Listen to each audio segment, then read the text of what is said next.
the most important statistic that he didn't tell you was that of those over 5,000 patients that we've treated, 2 deaths, only 2.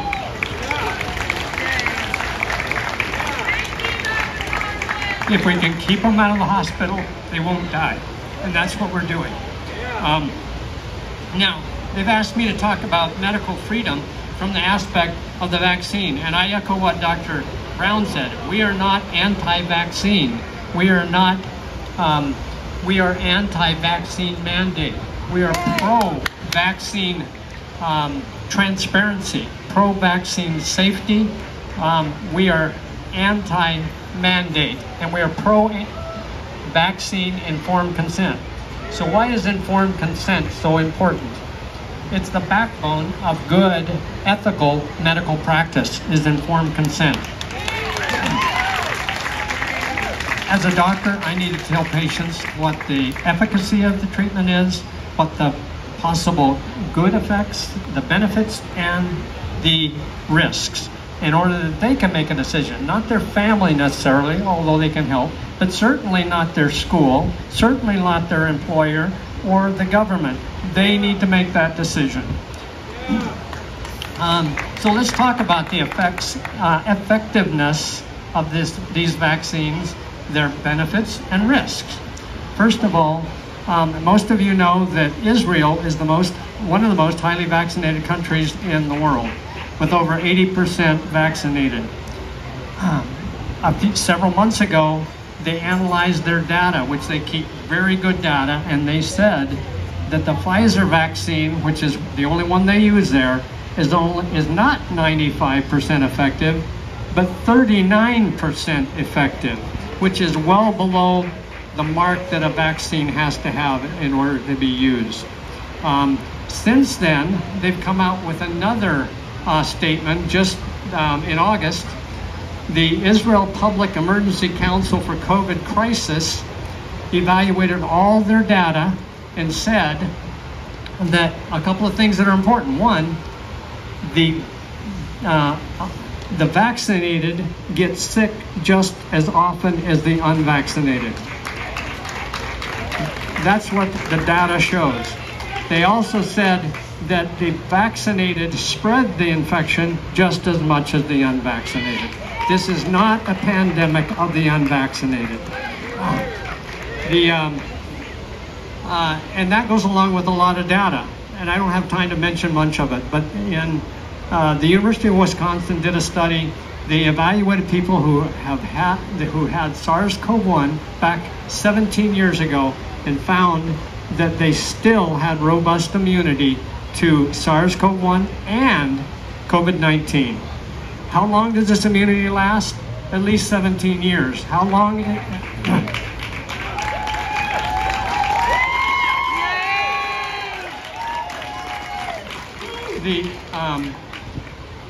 They also found that they tested people to see how much viral load they had, and the vaccinated and unvaccinated have the same viral load, the same ability to transmit infection, so there's no difference between the two.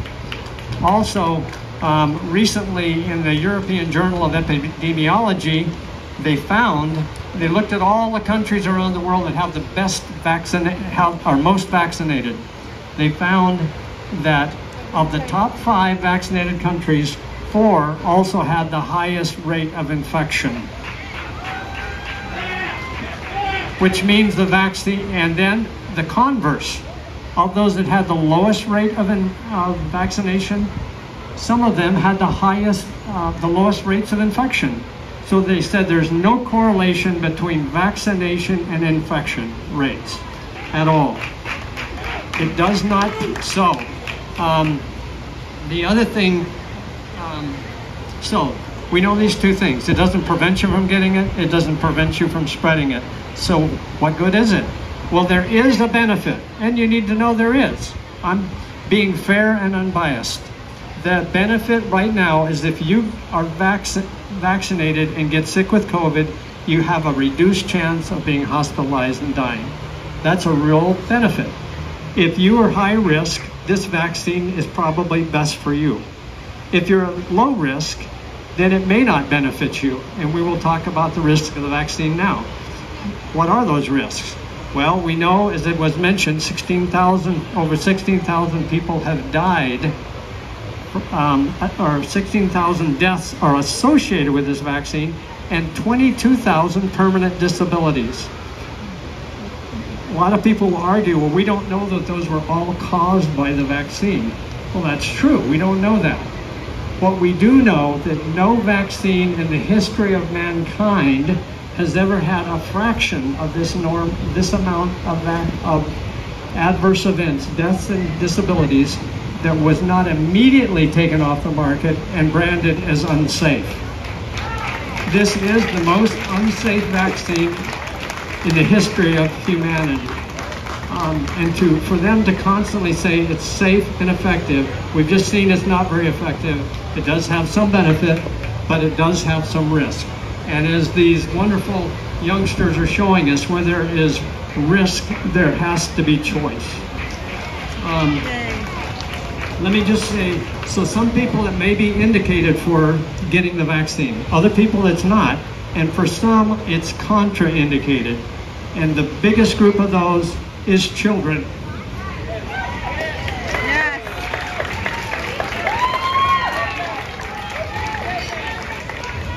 The media would have you believe that children are dying in droves from this Delta variant. The truth is, since the beginning of the pandemic, there have only been 464 deaths in children under age 17. The risk of a child dying is essentially zero. Any death is a tragedy. But, and Dr. McCary at the Johns Hopkins reviewed over 48,000 records and found that not one death in those children was did not occur without underlying severe chronic illness.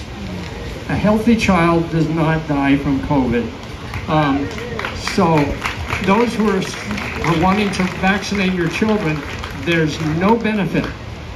We've just talked about how the vaccinated, so vaccinating your children to try to prevent them from bringing it home to at-risk people doesn't help. The vaccinated and the unvaccinated have the same risk of transmitting it. And children have no benefit from this, so there is zero reason to vaccinate children. I will briefly say a word about natural immunity. It's being much maligned. They originally said, people who get, we don't know how long natural immunity will last. Well, yes, we do. Last year, a study was done where they evaluated, I already told you about that one. People with natural immunity have at least 17 years while it's still good. I'm getting out of place. All right, so the other thing that we do know that this, well, I will just conclude. How's that? That's what you want to hear. He's getting ready to wind down. All right, so it doesn't prevent you from getting it. It doesn't prevent you from spreading it. There is a benefit, less hospitalizations and death if you get it, although that seems to be short-lived. The Japan study released earlier in the end of August showed that the inhibiting antibodies from the Pfizer vaccine are almost gone, and the enhancing antibodies are still present, which makes it much more effective for people who have been vaccinated. And they said that with each booster, the infectivity will be increased. We seem to see that is happening because in West Virginia, the governor announced that the rate of vaccinated people has the rate of vaccinated people getting sick, hospitalized and dying is up 25%. So anything that can kill us and cause permanent disability should never be mandated. That is period, and we should never mandate or should never vaccinate children. Thank you.